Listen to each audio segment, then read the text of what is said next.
அஜித்ங்கிறவர் வந்து ஒரு தீக்கணல் ஒரு தீக்கணல் ஒரு தீக்கணல் ஒரு தீக்கணல். இது ஸ்கிரிப்ட் எழுதிட்டு படிக்கிறதுன்னு நினைக்காதீங்க. ஒன்றுமே கிடையாது என் கையில். எனக்கு என்ன மனசுக்கு தோணுதோ சொல்லிட்டு போயிட்டே இருப்பேன், அவ்வளோதான். எனக்கு என்ன மனசுக்கு தோணுதோ சொல்லிட்டு போயிட்டே இருப்பேன், அவ்வளோதான். உண்மையான ட்ரூத்ஃபுல்லாக இருக்கிற சில பேர், அவர் மாதிரி ஆட்கள் வந்து எனக்கு என்றைக்குமே ஜெயிக்கணும். எனக்கு என்னென்னா, அவருக்கு வந்து மங்காத்தா கம்மி. அவர் மங்காத்தா மாதிரி 10 மங்காத்தாவுக்கு கெப்பாசிட்டியுடைய ஆள். அவர் இந்தியா ஃபுல்லாக மேலே போக வேண்டியார். தமிழ்நாட்டுக்குள்ளே அவர் இருக்கிறதே வந்து தப்புன்னு நான் சொல்லுவேன் நான்.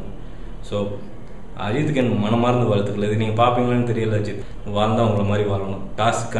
காசுக்காண்டி பின்னாடியே ஓடி வலிஞ்சு வாழ்க்கையை தொலைச்சிட்டு சந்தோஷம் இல்லாமல் காசை மட்டும் லோடோட பின்னாடி வச்சுட்டு இருக்கிறதோட உங்களை மாதிரி கம்மியாக ஆசைப்பட்டு மக்களை மகிழ்விச்சு பெரிய லெவலுக்கு போகிற மனிதர்கள் நிறைய இன்னும் தமிழ் சினிமாவுக்கு வேணும். அது போன மாதம், நான் சொல்றது இந்த மாதம்.